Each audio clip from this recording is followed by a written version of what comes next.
Morning student. Today 3rd of August, subject English, class 8th. Today's topic is division of sentence with respect to clauses. अभी आपने क्या previous class में आपने किए हैं कि सेंटेंसेस के कितने काइंड्स हैं.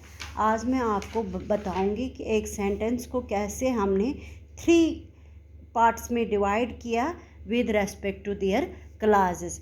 सेंटेंस को कितने पार्ट्स में, 3 पार्ट्स में हमने डिवाइड किया है.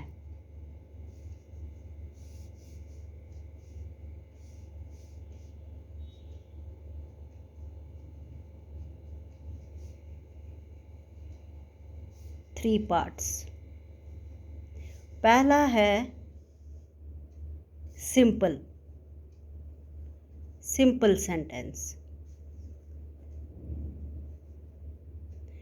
दूसरा है कंपाउंड.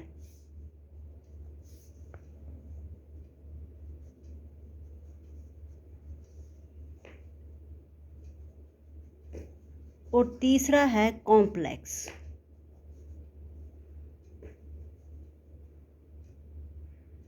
सेंटेंस. अब सिंपल सेंटेंस क्या होता है?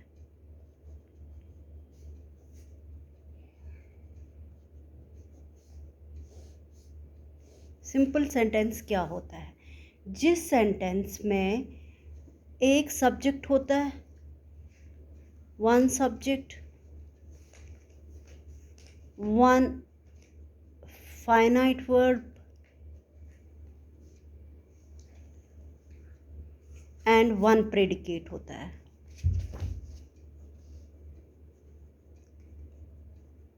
उसको हम सिंपल सेंटेंस कहते हैं. I will repeat again. वो सेंटेंस जिसमें वन सब्जेक्ट होता है, एक सब्जेक्ट होता है, एक फाइनाइट वर्ब होता है और वन प्रेडिकेट होता है. फॉर एग्जाम्पल, जैसे मैं आपको एग्जाम्पल दे रही हूँ, माशा लॉस्ट हर वॉच. माशा ये सब्जेक्ट है, एक सब्जेक्ट है, फाइनाइट वर्ब है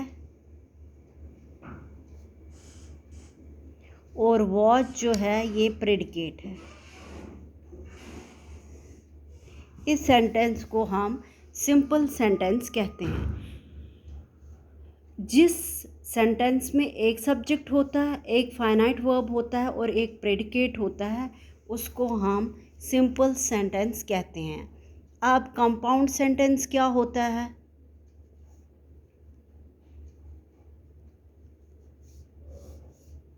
कंपाउंड सेंटेंस होता है, ये सेंटेंस वो होता है जो 2 पार्ट्स में, इसको consists of 2 parts. Compound sentence consists of 2 parts. ठीक है.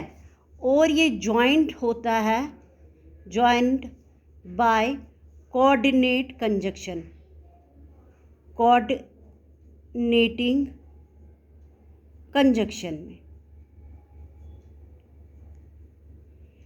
इसमें 2 पार्ट्स जो होता है, दोनों मेन क्लॉजेस होते हैं. मेन क्लॉजेस या हम उनको बोलते हैं प्रिंसिपल क्लॉज. ठीक है. जिस सेंटेंस में 2 मेन क्लॉजेस होते हैं और जो जॉइंट हुआ होता है कोऑर्डिनेट क्लॉज से, उसको हम कंपाउंड सेंटेंसेस कहते हैं. For example, the sun rose and the fog fog disappeared. यहाँ आप देख रहे हैं मेन क्लॉज है द सन रोज और दूसरा मेन क्लॉज है फॉग डिसअपियर्ड. और ये मेन क्लासेस है दोनों, ये भी और ये भी, ये दोनों मेन क्लासेस है, या हम इनको प्रिंसिपल क्लास कहते हैं। और ये ज्वाइंट हुए हैं, ये दोनों मेन क्लास किससे ज्वाइन हुए हैं? कोऑर्डिनेटिंग कंजक्शन से, ठीक है। इसको हम कंपाउंड सेंटेंस कहते हैं। अब है हमारा थर्ड पार्ट, वो है आपका complex sentence. Complex sentence, complex sentence में क्या होता है? इसमें कंसिस्ट्स ऑफ 3 पार्ट्स। ये सेंटेंस किससे कंसिस्ट्स ऑफ? इसमें 3 पार्ट्स होते हैं, 3 पार्ट्स। कौन कौन सा होता है? एक तो प्रिंसिपल क्लास होता है, जिसको हम मेन क्लास भी कहते हैं, और मेन क्लास।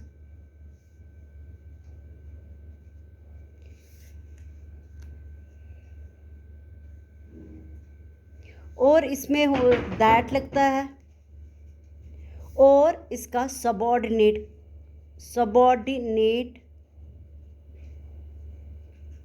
और जिसको हम डिपेंडेंट क्लास भी कहते हैं।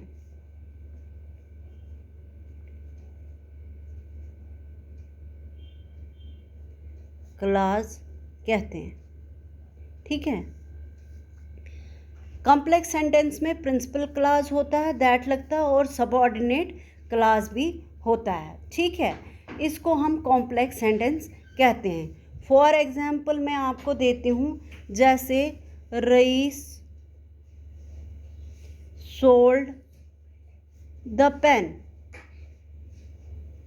and that Raish sold the pen that I had gifted him। आप देखते हैं यहाँ पे Raish sold the pen जो है ये मेन क्लास है, और इसको हम प्रिंसिपल क्लास भी कहते हैं। ये मेन क्लास है, और दैट और है डिपेंडेंट क्लास। वो है डिपेंडेंट क्लास जो है आई हैड गिफ्टेड हिम, ये डिपेंडेंट क्लास है, या हम इसको सबऑर्डिनेट क्लास कहते हैं। अब आप देखेंगे इस सेंटेंस में Rais sold the pen that I had gifted him. I had gifted him जो है ये रईस सोल्ड का सबऑर्डिनेट क्लास है, या हम ऐसे कह सकते हैं कि ये डिपेंडेंट है मेन क्लास पे। डिपेंडेंट सबऑर्डिनेट क्लास जो होता है ये डिपेंडेंट होता है मेन क्लास पे। इसको हम कॉम्प्लेक्स सेंटेंस कहते हैं। आज हमने किया सेंटेंसेस को हमने 3 पार्ट्स में डिवाइड किया है, simple, complex and compound sentence. Simple में आपने देखा 1 सब्जेक्ट होता है, 1 फाइनाइट वर्ब होता है और 1 प्रेडिकेट होता है। फिर कंपाउंड सेंटेंस में हमने देखे 2 मेन क्लासेस होते हैं और जो कोऑर्डिनेटिंग कंजक्शन से ज्वाइन होते हैं। और हमने देखा कि जो कॉम्प्लेक्स सेंटेंस होता है वो मेन क्लास जो होता है प्रिंसिपल क्लास और सबऑर्डिनेट क्लास होता है। सबऑर्डिनेट क्लास हमेशा मेन क्लास के ऊपर डिपेंडेबल होता है। ये आज हमने टॉपिक किया। That is all for the day. Have a nice day.